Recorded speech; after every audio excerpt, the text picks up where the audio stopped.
আসসালামু আলাইকুম ভিউয়ার্স।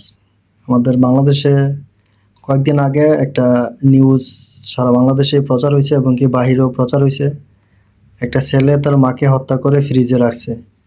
এই খবরটা টোটালি একটা মিথ্যা খবর। এই ছেলেটা ছিল ইসলামী লেবাসে চলাফেরা করতো, তার মুখে দাড়ি ছিল। আর এই জন্যই হয়তো তার বিষয়টা ভালোভাবে তদন্ত না করে অনলাইনে এটা ছড়াছড়ি করে দিছে। তো একটা ব্যাপার কি, ডক্টর জাকির নায়েকের ভিডিও যারা দেখেন তারা হয়তো ব্যাপারটা জানবেন।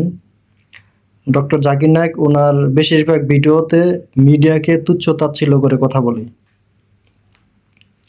তো এই মিডিয়াকে তুচ্ছ তাচ্ছিল্য করে কথা বলাটার যে কতটা সত্যতা এবার আবারও এটা প্রমাণ হয়ে গেল। এই ছেলেটার ব্যাপারটা যে মাকে হত্যা করে ফ্রিজের ভিতরে রাখছে, এটা কিন্তু টোটালি একটা মিথ্যা নিউজ ছিল। মিডিয়া ঠিকমতো তদন্ত না করে এটা তারা ভিউ কামানোর জন্য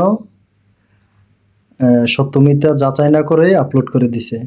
আরেক হচ্ছে আইন, বাংলাদেশের আইনও একটু দুর্বল। তারাও সত্য মিথ্যা যাচাই না করে সঠিক তদন্ত না নিয়ে ছেলেটাকে অ্যারেস্ট করে ফেললো।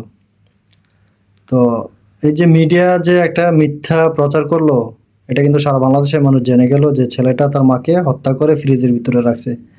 আসলে সত্য ঘটনাটা হয়েছে, তার পাড়া প্রতিবেশী এবং তাদের বারাটিয়া, ওদের অনেক সয় সম্পত্তি ছিল, অনেক অর্থ সম্পত্তি ছিল, তাদের বারাটিয়া তার মাকে হত্যা করছে, হত্যা করে ফ্রিজের ভিতরে রাখছে।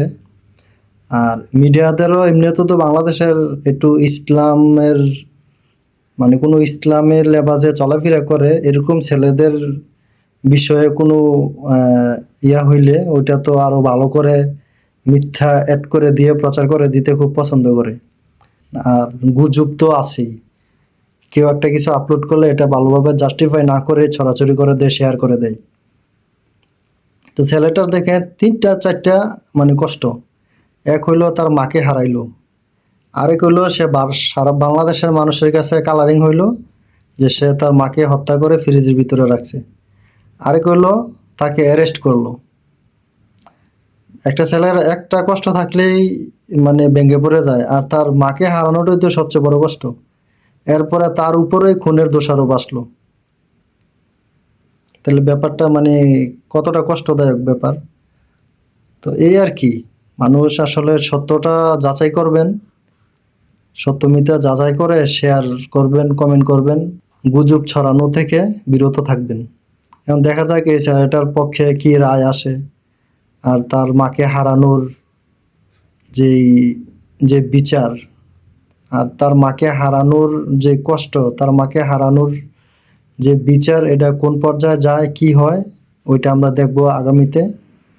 আর সবাই সত্যটা জানার চেষ্টা করবেন, মিথ্যা আসলেই এটা ছড়াছড়ি করে দিবেন না, একটু ভেবে চিন্তে খোঁজখবর নিয়ে তারপরে ছড়াইবেন, শেয়ার করবেন, যাই করেন। কিন্তু আন্তাজি ভিডিও একটা আসলো সামনে, এটা ভালোভাবে জাস্টিফাই না করে শেয়ার করে দিলেন, ব্যাপারটা কিন্তু খুবই খারাপ, দুঃখজনক।